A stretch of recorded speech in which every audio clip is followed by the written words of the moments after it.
Are you a seasonal worker in the UK, or maybe somebody that's interested in horticulture, agriculture, farm work, poultry, anything of that sort? If the answer is yes, then definitely you're in the right place, because today we're going to explore all the changes that has happened with the seasonal worker visa for the UK.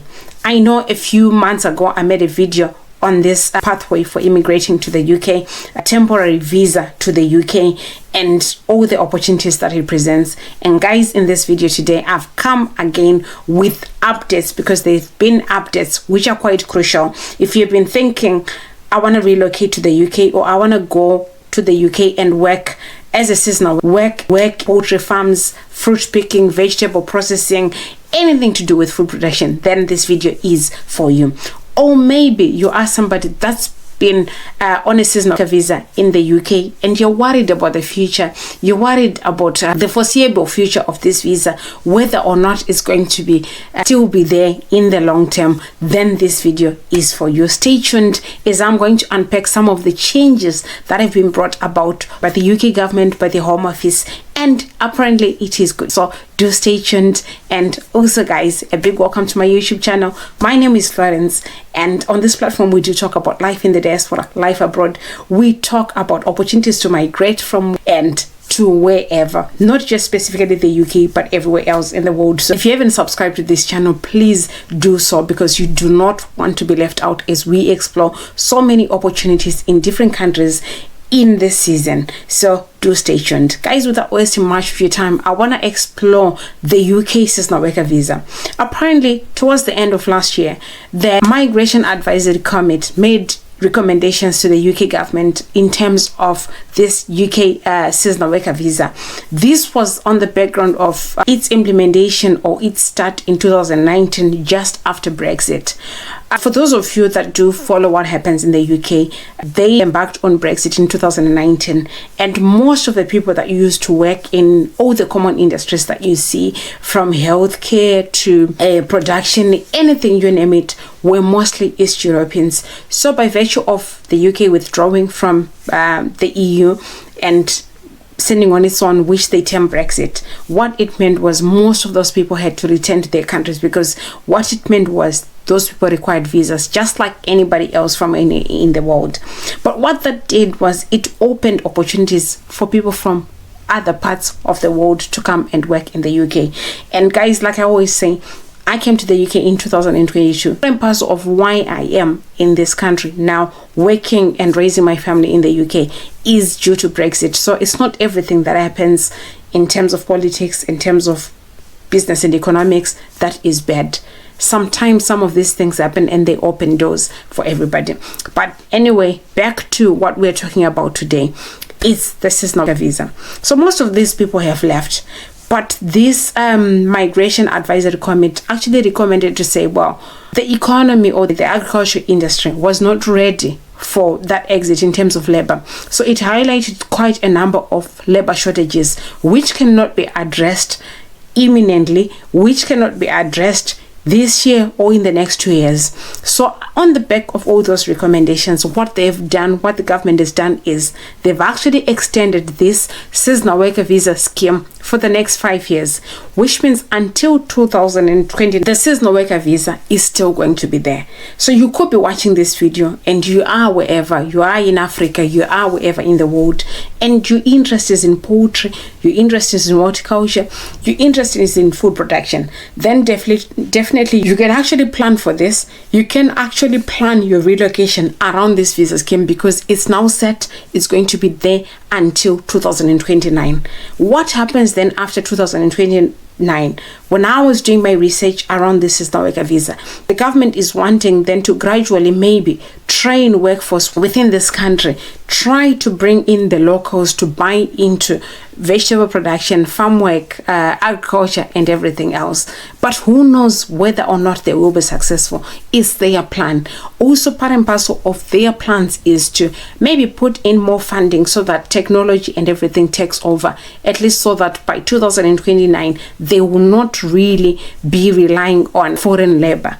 But who knows whether or not they are going to be successful. So on this platform, I am an immigration enthusiast. I'm so big on opportunities. So when I see opportunities, I always think, what's the worst that can happen on this pathway? And guys, I'm quite optimistic. This is not going to end in 2029. The way I see it, it's an opportunity. And obviously, I will state why it's actually a good pathway for people to come to the UK, learn the systems, learn as they invest in all this technology, as they invest in the agricultural sector. It's quite beneficial for one to really come and work and then take all the knowledge, all the expertise back home, invest it elsewhere.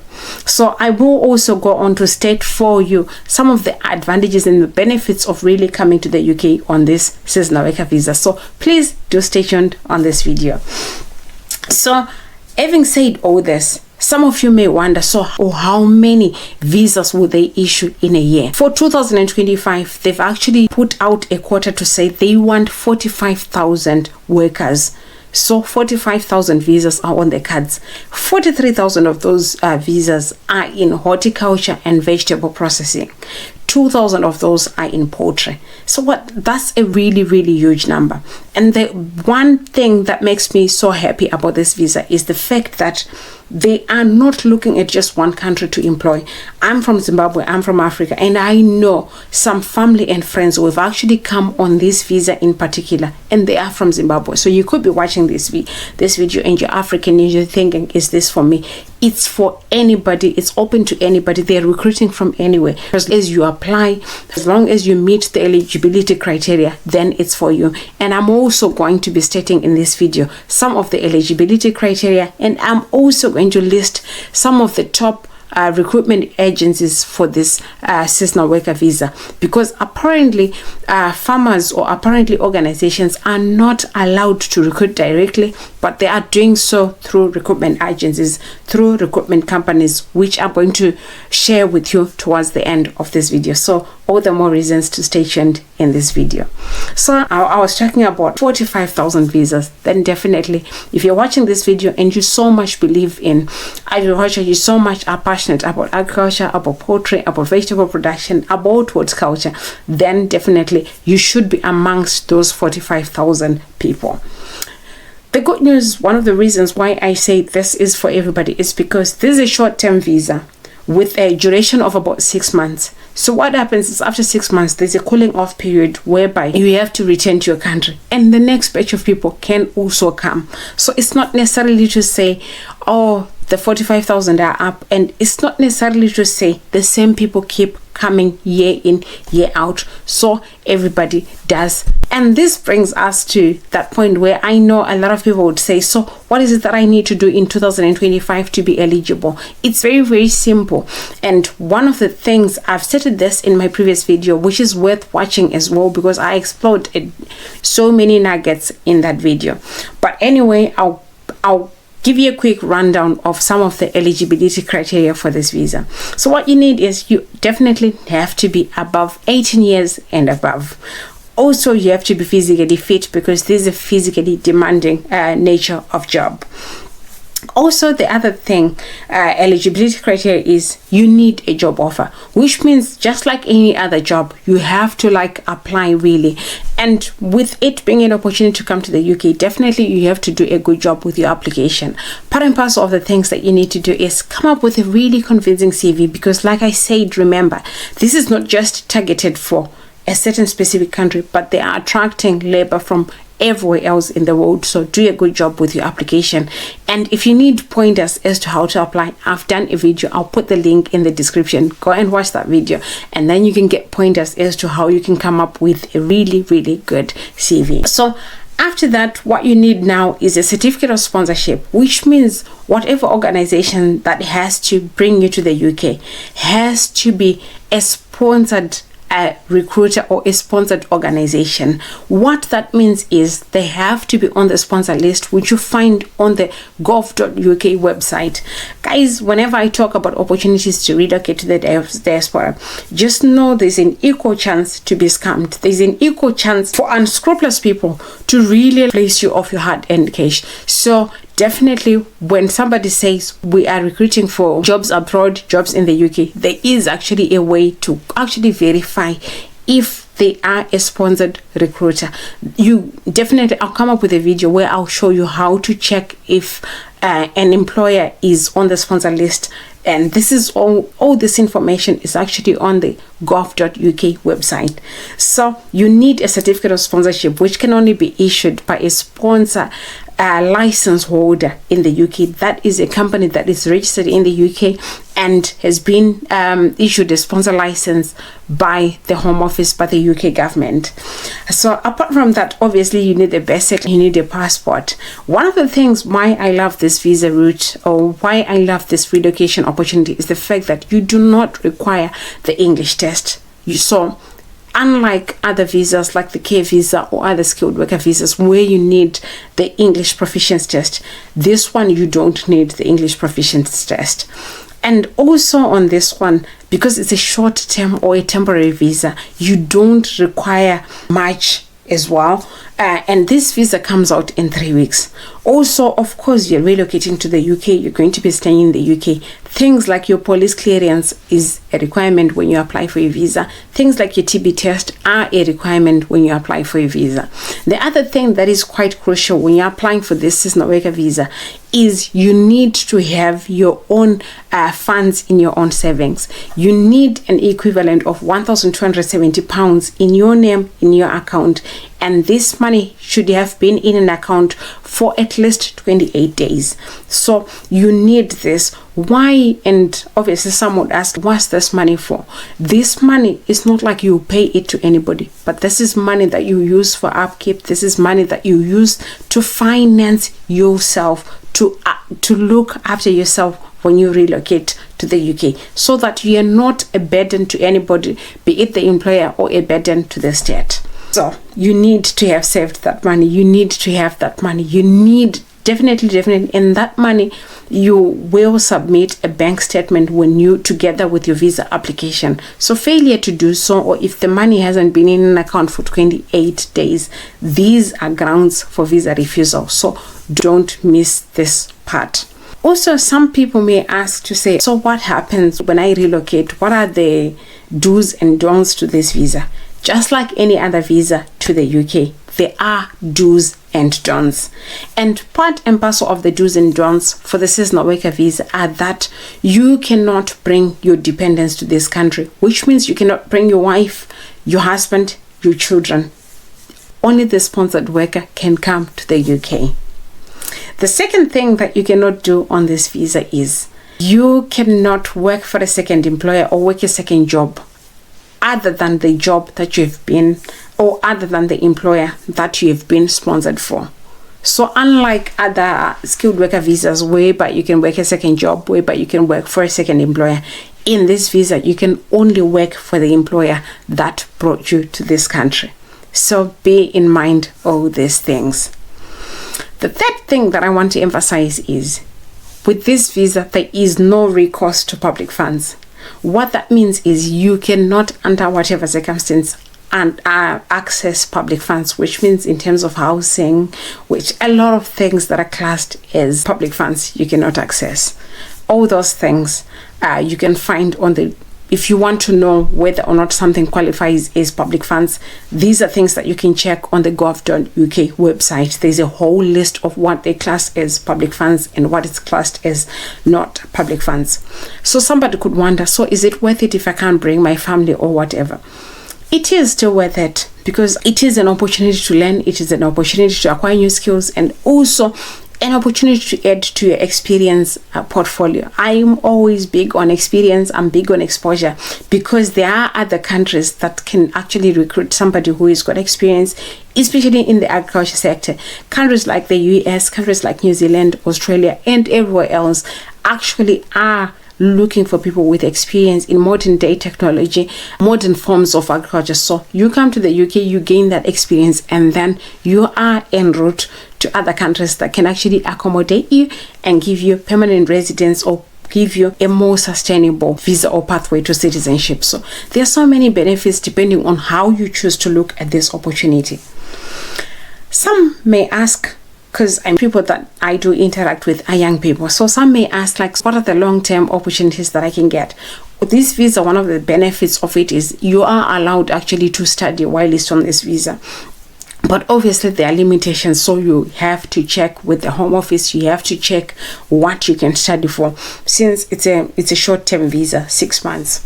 Other people may ask to say, so when do I know the seasonal worker visa is open? This visa can be applied any time of the year. Throughout the year, you can apply for a seasonal worker visa. But obviously for poultry, they open around the 2nd of October to the 31st of December. That's the prime season for poultry workers. But for fruit pickers, vegetable process workers, production operatives, this is like throughout the year. So you can literally apply for these opportunities throughout the year. There is no limitations to when you can apply for this visa in particular. Guys, some of you may wonder, so what are some of the organizations that do recruit? I'll give you a quick rundown of some of the organizations that actually recruit overseas seasonal workers, so that you also can apply, can reach out to them and see where you stand, see if you can stand a chance to relocate to the UK. Of course, one would wonder, like, what sort of organizations or what sort of companies do employ on a seasonal worker visa for the UK. So some of the big companies or some of the big recruitment companies that one could look at do involve like recruitment agencies such as AG Recruitment Agency, AB Agri, Fruit Jobs, Abi Fruit, FGS Agri, Proforce, JEPCO, National Farmers Union, AgSpace Agric, just to say a few. So these are some of the big guns in seasonal work employment over the world, for the UK in particular. But it's not limited to this, so you have to actually like your research if you want more. But some of the benefits that you find when you're working with these organizations is they've done this time and again. They now know the whole immigration system. They make it so smooth. They support you in you transitioning from wherever you're transitioning from into the UK. They help support you actually to find your feet and integrate into the work culture and the whole UK system, so you feel supported at the end of the day. So those are some of the organizations that I urge people to actually look at, be on the lookout at. But also there's a side to working with big organizations. As I've mentioned, you need to be quite competitive because these are go-to places for everybody else in the world. So you have to make sure that your CV stands out, your cover letter does stand out, and of course your work ethic at the end of the day is everything, because once you get here again, you have to prove your skills, you have to prove your competencies and everything. Guys, this brings us to the last segment that I want to talk about, where we talk about, some people could ask, like, is it worth it for me to actually move for 6 months to the UK? Financially, is it worth it? I believe it's worth it because agriculture sector actually pays within the range of £14.70 upwards. I always say this, I'm not shy to say this, to say I work in care and I only earn £12 from £12.50 an hour, so which means they do get paid more, which means these people earn up to like 29,000 plus a year. I'm in the region of £23,000 per year. So which means it's actually worth it. If you come for 6 months and you're earning that much, you're earning within the region of about 2.4 to 2.5 pounds every month. You multiply that by 6 months. Of course, you take away expenses, but some of these organizations actually do offer their employees accommodation, do offer a lot of discounts really. You're not paying much because you don't have family, you don't have childcare, you're working to the top maximum. So this could be worth it.